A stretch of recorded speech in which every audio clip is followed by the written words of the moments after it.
तो दोस्तों, हिंदू धर्म में भगवान श्री कृष्ण का पूजन लगभग हर घर में किया ही जाता है। भगवान श्री कृष्ण एक ऐसे देवता हैं जिन्होंने धरती पर मनुष्य के रूप में लीलाएं की और लोगों को सही गलत का पाठ भी सिखाया। यहाँ तक कि महाभारत काल में भी भगवान श्री कृष्ण की अहम भूमिका थी। महाभारत और भगवान श्री कृष्ण से जुड़े कई ऐसे किस्से व रहस्य हैं जिनके बारे में लोग जानना चाहते हैं, और इनमें सबसे महत्वपूर्ण है भगवान श्री कृष्ण और शिशुपाल का रिश्ता।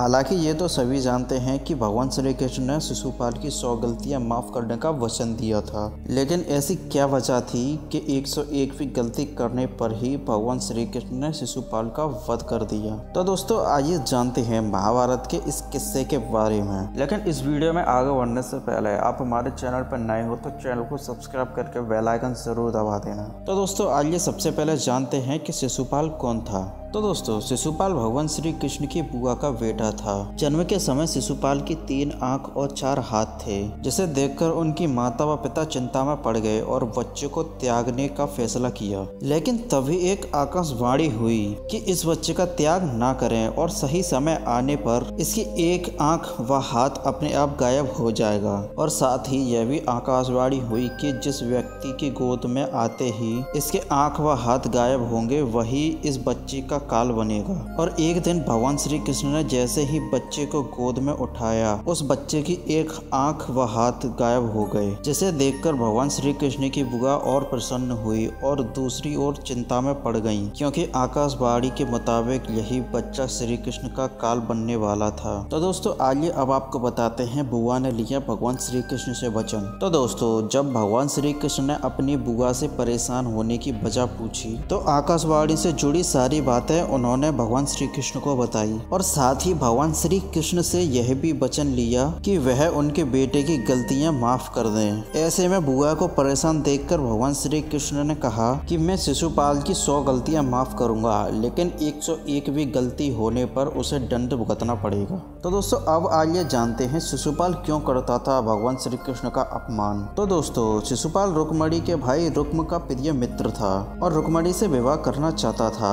रुक्म भी यही चाहता था, लेकिन रुक्मणी के माता पिता अपने बेटे का विवाह शिशुपाल की वजह श्री कृष्ण से करना चाहते थे। ऐसे में रुक्म ने माता पिता की मर्जी के बिना ही अपनी बहन का विवाह शिशुपाल के साथ तय कर दिया और विवाह की तैयारियां शुरू कर दी, जिसके बाद भगवान श्री कृष्ण रुक्मणी को अपने महल ले आए और उनसे विवाह कर लिया। तो इसी वजह से शिशुपाल भगवान श्री कृष्ण से नफरत करता था और मौका मिलने पर उनका अपमान करने लगता था। तो दोस्तों, आइए जानते हैं 100 गलतियां पूरी होते ही भगवान श्री कृष्ण ने चलाया शिशुपाल के ऊपर सुदर्शन चक्र। तो दोस्तों, जब युधिष्ठिर को युवराज घोषित किया गया तो उसी दौरान राजसूय यज्ञ का आयोजन किया गया, और ऐसे में सभी राज्यों और रिश्तेदारों को न्योता भेजा गया। और इस आयोजन में वासुदेव, श्री कृष्ण और शिशुपाल भी आमंत्रित थे और वहां पहुंचे। आयोजन के दौरान जब युधिष्ठिर श्री कृष्ण का सत्कार करते हैं तो शिशुपाल को बहुत बुरा लगता है और वह श्री कृष्ण को बुरा भला बोलने लगता है,